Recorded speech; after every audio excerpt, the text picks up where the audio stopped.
हमारे पास लाइफ में हमेशा चॉइस होती है और आज जो हम हैं वो हमने कहीं ना कहीं चूज़ किया है। लाइफ के हर एक पड़ाव पर हमारे पास दो ऑप्शन होते हैं। हम क्या ऑप्शन चूज़ करते हैं उसी पर हमारी लाइफ डिपेंड हो जाती है। और चॉइस हमें हर दिन करनी होती है। हमारे पास सुबह ऑप्शन होता है कि या तो हम अपने बिस्तर से उठें और अपने लिए कुछ काम कर सकें, या फिर बस सोते रहें और सपने सजाते रहें। आज की दुनिया में सपने सजाना ही काफ़ी नहीं है, उनके लिए उतनी ही डेडिकेशन के साथ मेहनत करना वो बहुत ज़रूरी बात है। आज है मेरे हस्बैंड की छुट्टी और आप देख सकते हैं कि काउच एरिया बिल्कुल बिखरा हुआ है। बीती रात बच्चों ने और हस्बैंड ने यहाँ पर प्ले किया और बिल्कुल चीज़ें बिखरी हुई हैं। आते ही देखकर मन तो किया कि मैं इनको सेटअप कर दूँ, बट मेरे मन ने बोला अगर मैं सेटअप करने बैठ गई तो मेरी एक्सरसाइज नहीं हो पाएगी। तो मैंने अपने आप को चूज़ किया। पहले मैं अपनी एक्सरसाइज कर लूँ, काम तो बाद में भी होते रहेंगे। लाइफ हमेशा बड़े चॉइसेस लेने का नाम नहीं होती। कई बार हमें छोटी छोटी चॉइस कर कर ही अपनी लाइफ में बड़े काम करने होते हैं। और हमें पता भी नहीं चलता कि कब हमारे थ्रू की हुई छोटी छोटी चॉइसेस हमें इतना बड़ा बना देती हैं और हमारी लाइफ में बहुत बड़ा मामूलेस चेंज ले आती हैं। कई बार जब हमें लाइफ में बड़ी चॉइसेस करनी पड़ती हैं तब हम डर जाते हैं, बहुत ओवर थिंक करने लग जाते हैं। यहाँ तक कि हमें एंग्जाइटी होने लग जाती है कि अगर हम ये चॉइस करेंगे तो आगे जाके क्या होगा, अगर ये चॉइस करेंगे तो आगे जाके क्या होगा। ये बहुत ज़रूरी है कि हमें नाप तोल कर कर अपनी चॉइस करनी होती है जब हमें लाइफ के बहुत बड़ी डिसीज़न लेने हों। जब भी कभी ऐसी डायलेमा की सिचुएशंस आए, आप बहुत ज़्यादा कंफ्यूज हो कि मैं कौन सा डिसीज़न लूँ, हमेशा एक सिंपल अप्रोच को रखो। ये अप्रोच आपको बहुत हद तक फ़ायदा ही देगी। आपको क्या स्टेप लेना है इसमें आपकी बहुत हद तक हेल्प करेगी। आपको करना ये है कि सबसे पहले अपनी एक डायरी लेनी है और एक बीच में लाइन बना देनी है। जैसे हम बचपन में करते थे ना, मेक द डिफरेंस, ऐसे ही करना है। और उसकी एक तरफ प्रोस एंड दूसरी तरफ कॉन्स लिखने हैं, यानी एक तरफ अगर आप वो डिसीजन लेंगी तो उसके फ़ायदे लिखने हैं और दूसरी तरफ उसके नुकसान लिखने हैं। और ये काम बहुत जल्दबाजी में नहीं करना है अगर ये आपकी लाइफ का बहुत बड़ा डिसीजन है। बहुत की पॉइंट्स पर ध्यान देना है, ऑब्ज़र्व करना है कि अगर हमने ये डिसीज़न लिया तो इसके आगे जाकर बेनिफिट्स क्या होंगे और इसके प्रेज़ेंट में बेनिफिट्स क्या होंगे। कई बार हम बोल देते हैं जो होना है वो होकर ही रहेगा, बट कहीं न कहीं ये सब कुछ हमारी चॉइस पे भी डिपेंड करता है। कहते हैं ना, God help those who help themselves. पहले हमें एटलीस्ट अपनी तरफ से तो तैयारी करनी चाहिए।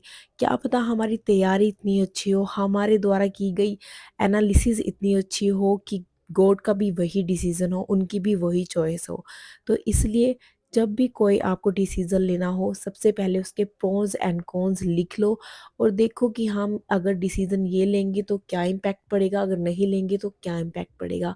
इससे अपनी लाइफ में चॉइस करना बहुत आसान हो जाता है। मैं बहुत टाइम ऐसे ही करती हूँ, जैसे अगर कोई मुझे अच्छा जॉब का ऑफ़र आए, तो मैं यही डिसाइड करती हूँ कि इस कंपनी के क्या बेनिफिट्स हैं और जो मेरी करंट की कंपनी है उसके क्या बेनिफिट्स हैं। तो ये काफ़ी हद तक मुझे कंपनी स्विच करने में हेल्प करता है। एंड आई थिंक आप भी ऐसे डिफरेंसेस बनाकर अपनी लाइफ में बहुत अच्छे डिसीज़न ले सकते हो, क्योंकि आज का लिया गया डिसीज़न आपकी लाइफ को बहुत ज़्यादा इम्पैक्ट कर सकता है। इसलिए जब भी कभी अपनी लाइफ में डिसीज़न लें, बहुत सोच समझ कर, बहुत एनालिसिस कर कर लें। ऐसा नहीं कि किसी के दबाव में आकर आप कोई डिसीज़न लो। जो आपका अंतर्मन कहता है, जो आपका आंतरिक मन कहता है, जो आपकी सेल्फ एनालिसिस कहती है, आप उसी पर बेस्ड अपना डिसीज़न लो। क्योंकि दूसरों के दबाव में लिए हुए डिसीज़न आज नहीं तो कल आपको बहुत दुःख देंगे। अगर आपके थ्रू लिया गया डिसीज़न फ्यूचर में गलत हो जाता है, तो आपको कहीं न कहीं ये लगेगा कि यस यार, ये मेरा डिसीज़न था। अगर ये गलत भी हो गया तो सारी रिस्पॉन्सिबिलिटी मेरी है, ना कि किसी और की। आपके थ्रू लिया गया डिसीज़न बेशक वो गलत हो जाए, आपको फिर से गिर कर उठने में मदद करेगा। क्योंकि आपने इस सिचुएशन में रिस्पॉन्सिबिलिटी दिखाई है। रिस्पॉन्सिबिलिटी उठाना हर किसी की बात नहीं है। बहुत कम लोग इस दुनिया में रिस्पॉन्सिबिलिटी ले सकते हैं अपने खुद के डिसीजंस की। चाहे उनका डिसीज़न गलत ही हो, पर वो कह सकते हैं कि ठीक है, आज मेरा डिसीज़न गलत है बट मैं एक दिन इसे ज़रूर अच्छा करके दिखाऊँगा। चलो जी, बातें तो बहुत अच्छी-अच्छी हो गई, अब थोड़ा वर्कआउट के पे भी फ़ोकस करते हैं। आज जैसे कि आप सुन सकते हैं मेरा गला बहुत ख़राब है, पर फिर भी मैंने अपने आप को चूज़ किया है कि नहीं, मुझे एक्सरसाइज़ करनी है, अपनी हेल्थ को प्रायोरिटी ज़रूर देनी है। आज अपने वर्कआउट में मैंने साइड लंजेस करने की कोशिश की है। जो साइड का फैट है वो ऐसे साइड लंजेस से ही जाएगा। तो धीरे-धीरे हमें एकदम ही नहीं करनी है, धीरे-धीरे स्टार्ट करनी है और मैं ऐसे ही धीरे-धीरे इसको अपनी प्रैक्टिस में ला रही हूँ सो दैट साइड का फैट कम हो जाए। जब भी ये वर्कआउट करना है तो धीरे-धीरे उसमें न्यू तरीके अपनाते रहें, बिकॉज़ एक रूटीन फ़ॉलो करने से थोड़ा ये बोरिंग हो जाता है। तो जब भी वर्कआउट करें, हफ़्ते बाद, 2 हफ़्ते बाद अपने रूटीन में कुछ न्यूनेस लाते रहें। मैंने यहाँ पर पुशअप लगाने की कोशिश की बट मेरे नी में बहुत ज़्यादा पेन हो गया।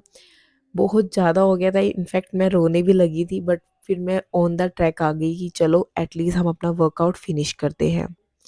भ्रामरी बहुत अच्छी प्रैक्टिस है। आप यकीन नहीं मानेंगे, ये मेंटल हेल्थ के लिए, इनफैक्ट सेल्फ एनालिसिस के लिए, अपना मोरल अप करने के लिए बहुत अच्छी प्रैक्टिस है। मैं इस पे थोड़ा स्टडी कर रही थी एंड मुझे पता लगा कि मैं मुँह खोलकर ओम बोलती हूँ, जबकि हमें अपनी नाक से ओम की आवाज़ निकालनी होती है। बट कहते हैं ना, ये मेरी बहुत पुरानी आदत है और मैं इसको उसी पैटर्न में करती हूँ और मुझे इससे बहुत इम्पैक्ट पड़ता है एंड मुझे यही पैटर्न अच्छा लगा तो मैंने यही फॉलो किया। फिजिकल हेल्थ के साथ हमें अपनी स्किन, हेयर्स का भी ध्यान रखना है, तो मैं धीरे धीरे उस तरफ भी प्रोसीड कर रही हूँ चीज़ें। ये फेस मास्क बहुत इफ़ेक्टिव है। आज घर के बहुत ज़्यादा काम थे तो मैंने देखा कि जैसे कि मेरा काउच एरिया बिल्कुल बिखरा हुआ था, तो मैंने डिसाइड कर लिया कितना हस्बैंड और बच्चे सो रहे हैं तो मैं फटाफट से आज सफाई कर कर अपने काउच एरिया को और डाइनिंग एरिया को थोड़ा साफ़ कर लेती हूँ। जब हस्बैंड घर पर होते हैं तो ये सपोर्ट मिल जाता है कि वो बच्चों को सँभाल लेते हैं और मैं थोड़ा सफाई की तरफ ध्यान दे देती हूँ। मेरे हस्बैंड को सफाई बहुत पसंद है। यू वोंट बिलीव कि उन्हें चीज़ें हमेशा टाइम पे चाहिए और उन्हें चीज़ें हर एक अपनी जगह पर चाहिए, बट मैं बिल्कुल ही ऑपोज़िट हूँ, बिल्कुल एकदम केयर फ्री लड़की।